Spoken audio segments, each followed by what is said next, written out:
എവിടെയാണ് നമ്മൾ ഈ വീക്ക്നെസ് നമ്മളെ ബാധിച്ചതെന്നുള്ളത്.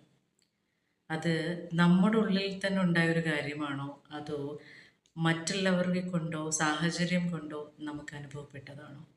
മറ്റുള്ള ആൾക്കാരുടെ ഇടപെടലുകൾ കാരണം നമ്മൾ ബുദ്ധിമുട്ടിലേക്ക് പോയതാണോ?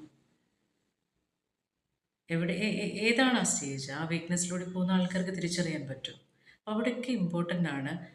ഓരോ ആൾക്കാർക്കും ഓരോ സ്വഭാവമുണ്ട്. ഓരോ ആൾക്കാർക്കും ഓരോ രീതിയുണ്ട്. ഓരോ ആൾക്കാർക്കും അന്നേരത്തെ ഓരോ ആവശ്യങ്ങളുണ്ട്. പല ആൾക്കാർക്കും ദേഷ്യമുള്ള ആൾക്കാരുണ്ടാവും, നമ്മളോട് വാശിയുള്ള ആൾക്കാരുണ്ടാവും, നമ്മളെ സന്തോഷിപ്പിക്കുന്ന ആൾക്കാരുണ്ടാവും. അതോടൊപ്പം ചെറിയ ചെറിയ വിജയങ്ങൾ ആഗ്രഹിച്ച് മറ്റുള്ളവരെ ബുദ്ധിമുട്ടിക്കുന്ന ആൾക്കാരുണ്ടാവും. ഇങ്ങനെയുള്ള പല രീതിയിലുള്ള ആൾക്കാരുമായി ചേർന്ന് ഇവരെയൊന്നും തിരിച്ചറിയുക പോലും ചെയ്യാതെ അവരുമായി കണക്റ്റഡായി നമ്മളുടെ ജീവിതം പല രീതിയിൽ മുന്നിലേക്ക് പോകുമ്പോൾ മറ്റുള്ള ആൾക്കാരുടെ ഇടപെടലുകൾ എങ്ങനെ വന്നാലും നമ്മളെന്ന് പറയുന്ന വ്യക്തിയെ അത് തളർത്താതെ മുന്നോട്ട് കൊണ്ടുപോകണം എന്നുണ്ടെങ്കിൽ നമ്മളെ സ്ട്രോങ് ആക്കി നമ്മൾ കൊണ്ടുപോകണം.